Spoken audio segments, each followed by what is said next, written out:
des infirmiers et des infirmières que vous représentez ici, et notamment donc des élèves infirmiers et infirmières qui ont été mobilisés, réquisitionnés et qui massivement, je crois, sont venus prêter main forte. Est-ce que vous avez une idée du nombre d'élèves qui sont mobilisés en France, ou est-ce que c'est difficile à chiffrer? Alors, déjà, juste, ce sont des étudiants, sont les infirmiers, plus des élèves. Oui, je dis, pardon. Parcoursup. Non, mais c'est tous les mots dans leur sens. Oui. Et moi, je voudrais revenir juste 2 secondes sur le témoignage du Marseillais. Ça tombe bien, je suis Marseillais aussi. Oui. Il a été pris en avance et il a bénéficié d'un test qui lui a permis de détecter qu'il était malade et de bénéficier d'un traitement. C'est très, très important parce que notre profession se trouve stigmatisée à ce jour par cette question de savoir est-ce qu'on ne serait pas porteur, et des patients nous ferment la porte et sont en rupture de soins à ce sujet-là. Donc ça, c'est une vraie difficulté qu'on rencontre. Est-ce qu'on est porteur sain ou pas? Est-ce qu'on est transmetteur ou pas? Est-ce que les patients l'ont? Donc l'accès au dépistage est essentiel. On le voit là pour avoir un traitement prophylactique, puisque c'est ce dont bénéficie cette personne. Pour ce qui concerne les étudiants en soins infirmiers, c'est région dépendante, puisque c'est une formation qui dépend forcément des régions. Je sais qu'en PACA, il y a eu un mouvement qui a été initié par Renaud Muselier, qui est aussi président de l'ensemble des régions de France, sur lesquelles il n'y a pas d'homogénéité. Et moi, c'est quelque chose que je voudrais dénoncer aujourd'hui, ce soir.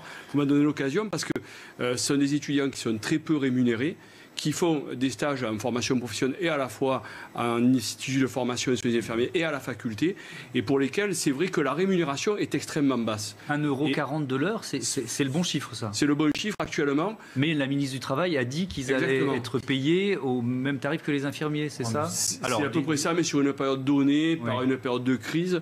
Mais il y a des régions qui font l'effort. Et ce serait bien que les régions, justement, s'harmonisent pour que tous les infirmiers soient les infirmiers de la France, puisque tout le monde va être mobilisé. On voit bien que cette vague va venir sur l'ensemble du territoire, et donc il faudrait que tous puissent bénéficier justement d'une hausse de rémunération sur les stages, sans oublier aussi que leurs stages, à l'instar des médecins, soient validés pour qu'ils ne soient pas retardés dans leur diplomation en fin d'études, parce que clairement, on va avoir besoin de ces professionnels-là très rapidement pour la sortie, parce qu'on ne sait pas, et ça c'est un vrai sujet qui n'est pas très abordé actuellement, et ça va venir dans le temps, combien de soignants vont être touchés et combien de soignants vont laisser leur peau, on va dire, très vulgairement, mais vont être sur le flanc après cet épisode-là. Et donc, je rappelle, vous lancez un appel aux régions pour qu'il y ait une homogénéité et que tous ces étudiants, infirmiers, infirmières qui sont mobilisés dans la lutte contre le Covid-19 soient payés correctement au même niveau que les infirmiers déjà titulaires, au moins pendant la durée de cette crise.